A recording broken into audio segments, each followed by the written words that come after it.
J'ai le plaisir de vous présenter aujourd'hui l'histoire de la politique étrangère du Hamas, qui est un livre de Daoud Abdullah, que j'ai traduit pour ma part en français et qui est publié aux éditions Éric Bonnier. Daoud Abdullah est un auteur britannique et c'est un chercheur. Et ce livre remonte aux origines de l'élaboration de la politique étrangère du Hamas. Cette politique étrangère est basée sur 5 principes et nous verrons que ces principes ont été respectés dans l'immense majorité des cas, sauf que dans certaines situations historiques précises, eh bien, il a été nécessaire de faire des concessions à ces principes. Ces principes, c'est l'indépendance, bien entendu, c'est la base de la diplomatie du Hamas, la non-interférence dans les affaires intérieures des autres pays, éviter les alliances régionales qui peuvent vous conduire sur des voies que vous n'avez pas choisies vous-même, évitement des conflits. Et enfin, la 5e base, qui me semble extrêmement importante et peu connue, c'est que la lutte armée, qui fait partie des outils autorisés, entre guillemets, par le droit international pour tout mouvement de libération, eh bien, la lutte armée doit se limiter au territoire de la Palestine historique, c'est-à-dire au territoire de l'État palestinien de 1922, un État qui était sous mandat, mais un État né du démantèlement de l'Empire ottoman. Donc 5 principes et qui ont été respectés dans la mesure du possible depuis cette date. Le Hamas, la création date de 1987, mais il est issu d'autres mouvements antérieurs. Et on va voir qu'un certain nombre d'étapes ont été des étapes clés dans l'élaboration de cette politique étrangère. Les étapes dont je vais vous parler, la première, c'est l'histoire du Koweït, l'affaire du Koweït. Vous vous souvenez qu'en 1990, Saddam Hussein a décidé d'envahir le Koweït. Yasser Arafat et l'OLP ont soutenu cette initiative, la Jordanie aussi. Ça n'a sans doute pas été une très bonne idée parce que le résultat a été l'expulsion du Koweït de 400 000 Palestiniens qui y vivaient, c'est-à-dire de 80% de la population palestinienne qui vivait au Koweït. On ne s'en souvient pas, mais dès cette époque, eh bien, le Hamas s'était déclaré contre l'annexion du Koweït sur le thème eh bien, nous sommes opposés à l'acquisition d'un territoire par la force et nous ne faisons pas d'exception. On ne peut pas dire que le Hamas en ait retiré le bénéfice politique parce que personne n'en a rien su. Mais il n'empêche que cette politique, avec ses bases, a été élaborée il y a bien longtemps et ils essayent de s'y tenir. Un autre épisode extrêmement important dans l'histoire de cette politique étrangère, c'est l'épisode de Marjezouhour. Marjezouhour, la vallée des fleurs, eh bien, c'est un endroit où en 1992, eh bien, Yitzhak Rabin a déporté 400 personnes membres du Hamas ou du djihad islamique, essentiellement du Hamas. Et donc, ces personnes, contrairement à ce que voulait Yitzhak Rabin, ne sont pas entrées dans le Liban, ils sont restés à l'endroit où on les a débarqués, proprement dit, et ils sont restés sur place. Ça a attiré immédiatement l'attention internationale. Le Conseil de sécurité réuni en urgence a condamné cette initiative, déporter 400 personnes sans jugement, sans charge. Tout ceci est complètement illégal. Et les journalistes du monde entier sont montés dans les montagnes de Marjezouhour, de la vallée des fleurs, et ont posé des questions. Et c'était la première fois en 5 ans d'existence du Hamas que véritablement on leur tendait un micro en leur demandant « mais qui êtes-vous? Que voulez-vous? Quel est votre plan pour l'avenir ?» Donc ça a été véritablement la marche qui a été franchie pour passer au niveau international du Hamas. Alors il y a eu d'autres événements importants qui sont relatés parfaitement par Daoud Abdullah.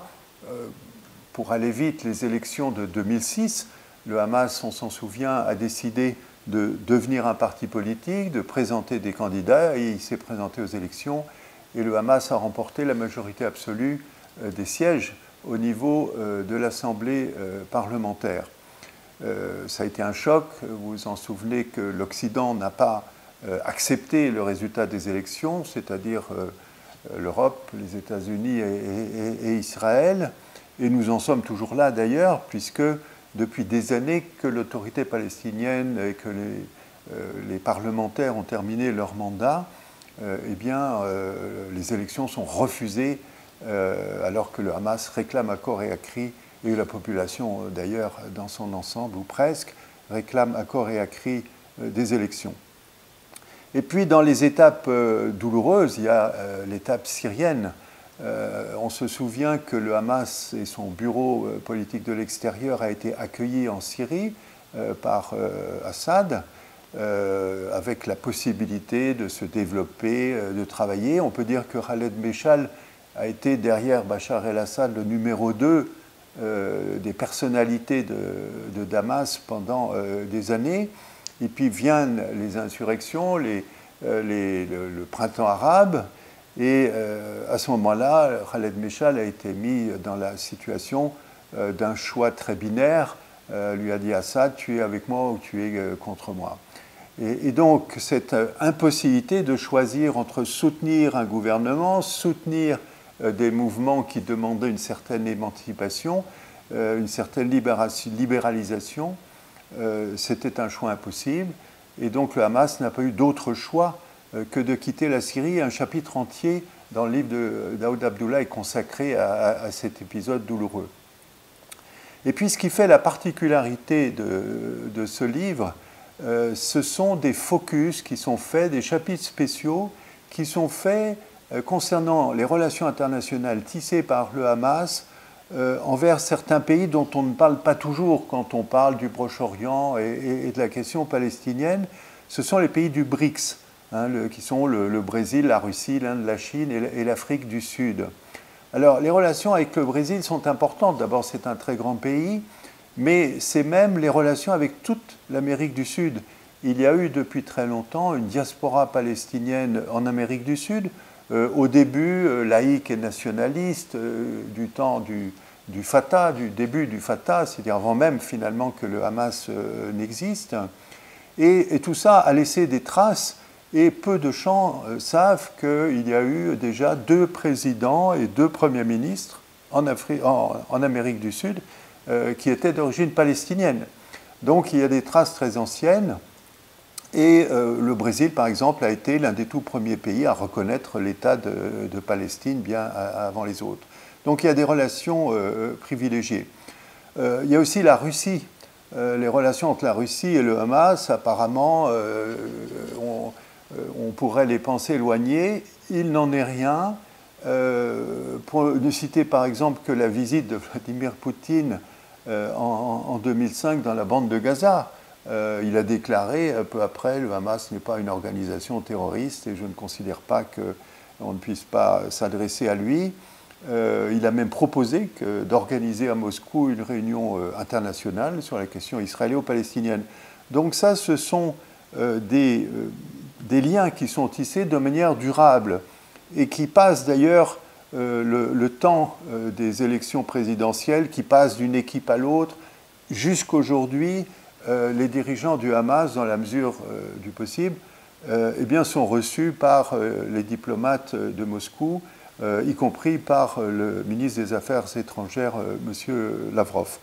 Donc c'est important parce que la Russie, la Chine sont 2 membres permanents du Conseil de sécurité et ils ont l'oreille du Hamas. Il y a des liens qui sont établis depuis longtemps avec des positions.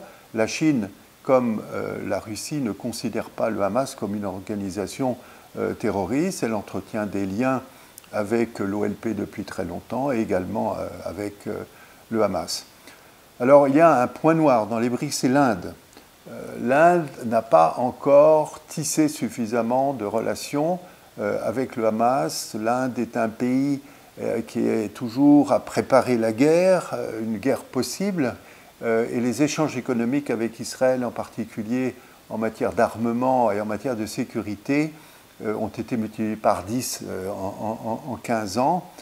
Et donc il y a là un travail à faire, parce que l'Inde aussi a été un pays colonisé, et on doit pouvoir trouver une certaine sympathie, une certaine estime dans ce grand pays.